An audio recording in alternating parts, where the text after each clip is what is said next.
veteran gamer. Thought we'd play a little Joust on the Midway Classics Arcade 1up machine. Joust was put up by Williams. And Williams was notorious for making quarter munching games, and this is definitely a quarter munching game. It's a great two-player game. If you had a second player to play with you. But I remember playing this all the time. Had it for the 5200, Atari 5200, which was a great version of it too, except for the crappy controllers on the 5200. So let's check it out. On this cabinet, the volume's not that bad. This is medium. It's not that bad. Oops, already died.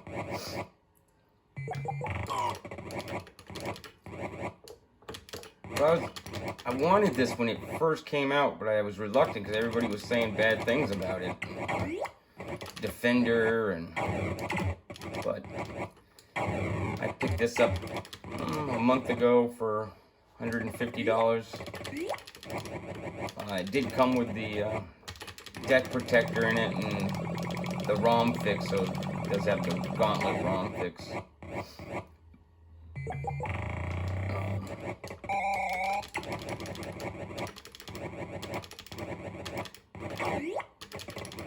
But I think it's one of their better cabinets. Controls feel great. Buttons feel great. So, and I'll be making 2 videos today. This one's on Joust. Play just a couple games. I know my Space Invaders video was a little too long. And then I'm going to play some Defender. And I have no problem with the Defender controllers on this system. I think they're great. It's just a hard game, so I'm not very good. I think my high score on Defender is 14 or 15. This doesn't save high scores. None of the games on here save high scores. My highest on this is 80,000. Not doing very good now.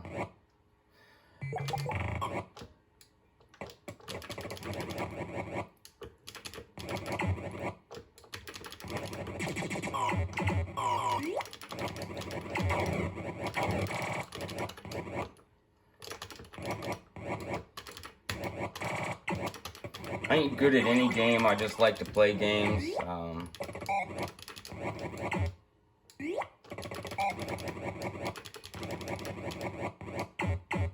It helps me out. I have PTSD. I think I said in the first video, I was a first responder for both Hurricane Katrina and 9/11, and I also worked a SAR desk in the 9th District, and I have a hard time with some of the things that I saw, so I suffer from anxiety and depression, and I play video games. Takes my mind off it. Sometimes when I'm not feeling so good. So, but I'm not good at any video game. I just like to play them. So we'll go again. I know I can do better than this though. But when I was in the Coast Guard, I was stationed in Hawaii twice. Once on the Coast Guard cutter Jarvis, the second time on the Coast Guard cutter Rush. They are both 378, so they're 378 feet long. And that's a small boat to have. They had about 188 people on there. Almost 200 people on that 378 foot boat. So when you're underway, it's kind of hard to get away from anybody. But the 378s in Hawaii go to Alaska and do all pats. So you get underway from Hawaii, and 4 days later you're up in the Bering Sea, boarding fishing boats and 10 below, chipping ice off the boats and stuff. So one extreme to the other. Worked at the VTS in Seattle. VTS stands for Vessel Traffic Service. It's kind of like air traffic controlling, but you're controlling the ships in and out of the harbor with radar, radio, cameras.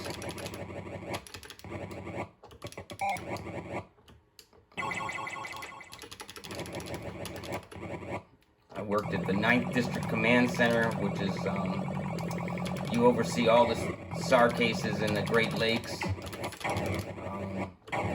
which is the second busiest SAR district in the Coast Guard. Great Lakes has a lot of number of boats that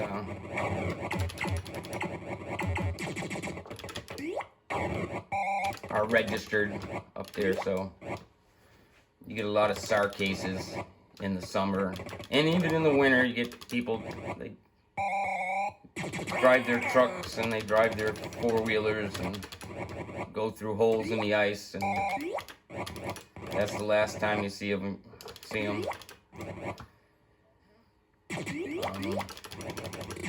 I worked a lot in New York City.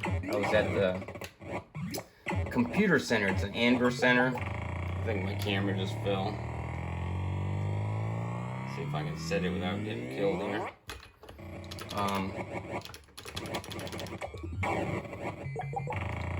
It's an automatic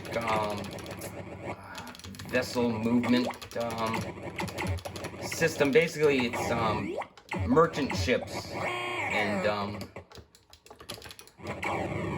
merchant vessel, privately owned vessels like tankers and container ships and stuff. They join this system voluntarily, and when they join, they're responsible to give us their trip information. So they would send an initial report saying they're getting underway from, say, Singapore to, I don't know, Australia, Sydney, or something like that. They give us their waypoints, like the route they're going to use. We put it all in a computer, and then we'd monitor it. That computer would track them. They would give us the speed for each track line. And it was set up because, in the middle of the Pacific, there's nobody out there to help you if you have a medical emergency or something like that. So we could do a surface picture if a ship was having a problem. Say one of their personnel was sick, but there was no doctor on board that ship. We could do a surface picture within 150 miles of that ship, and we could tell them if there was another ship in the area that had a doctor on board, like a cruise ship with a doctor on board, or something like that. And if you belong to this system, if we asked you and told you there was a ship that needed their help, they had to divert their position and go help the other vessel. So it's a good system. It's been up for years. It's actually down in West Virginia now. But I worked there at the computer center. That was on Governor's Island. And then I worked at the VTS on Governor's Island. And while I was there, we moved from Governor's Island over to Staten Island. And we'll play one last one here. Keep it short. Where else did I work? Cleveland. Oh, I think I said Seattle. New York is where I spent a lot of my time. Cleveland, Hawaii, New York. Oh, and Cape Cod. Air Station Cape Cod. I worked, I was on the Coast Guard cutter Spencer out of Boston. That's the ship I went to up there, Mississippi River for Hurricane Katrina. I was the chief operations specialist on board there. And then after that, I did 3 years on that. I transferred to Air Station Cape Cod on the Cape, where I did another 3 years as I was the operations chief for them too. And then I retired. I got tired. Once you become a chief, you start to babysit kids, and they just give you a headache every day. They don't show up on time, or it's just, I was done with it. It wasn't any fun anymore.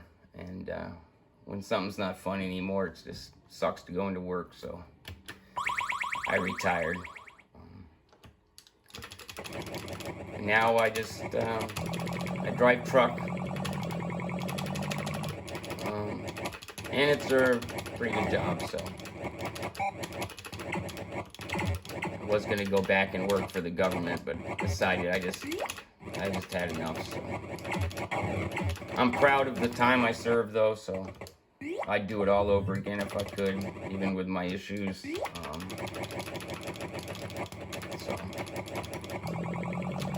But to get back to this is a good game.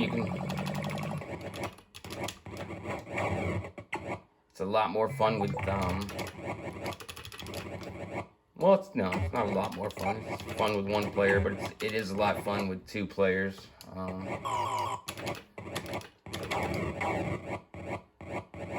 With this cabinet, yeah, I'll be honest, me, my son, who is, he's 6'2",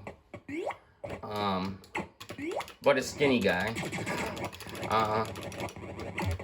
and my granddaughter, who me and my wife have custody of. We've had custody of her since the day she was born. She's 7. We all played Rampage one day, and we had a fun time. I was on one side, my son was on the other side, and we stuck the 7-year-old in the middle. There was room, it was still tight. You know, but for 3 adults, you couldn't do 3 adults on this. You just couldn't. I don't know how anybody does. That's just way too tight.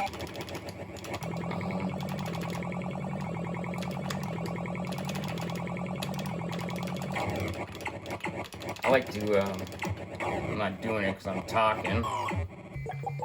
But I like to shoot to the top when I play this game.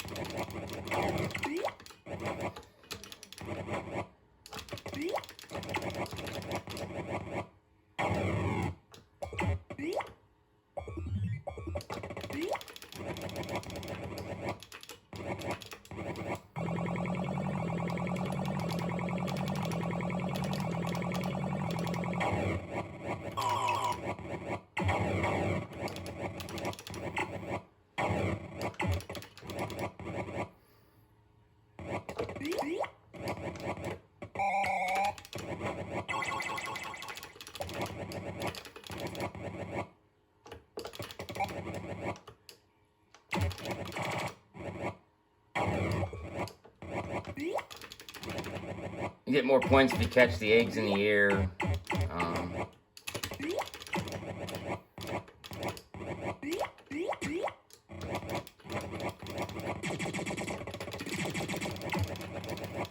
The pterodactyls, if you see their thing, it says unbeatable with a question mark. You can beat them. It's very hard. I can do it just once in a while. You have to get the lance right in their mouth when it's open.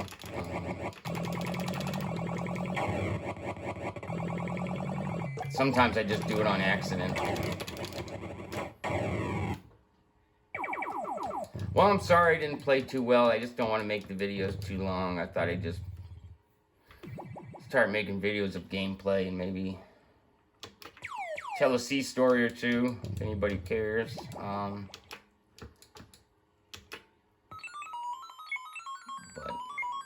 But I'm going to make another one. I'm going to do it with Defender, and I'll post both these videos today. If you want to subscribe, you can subscribe. I also plan on, I really want to get a couple real arcade machines. So if I ever go look at any, I'll definitely take you guys along for the road trip. But that's my ultimate goal. I like to at least get 2 or 3 original actual arcade machines to go with my collection. But all right, I'll see you in the Defender video.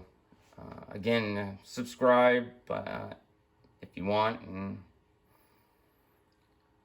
leave a comment. I'll try to get back to you. I work a lot, but I'll try to get back to you. And if there's any game you want to see, like I said, I have the Rampage Galaga, I have the Asteroid Centipede, I have the Star Wars machine, Space Invaders machine, I do have the Dig Dug Countercade, and I do have a Asteroids machine that I modded myself, and I can play. I use my Pandora Key 7. I can easily switch it out and put my Pandora Box 4S on there. I can then quickly switch it out. I can put and play my NES Mini, Super NES Mini, with joystick controllers, because I have those modded with arcade games on them too.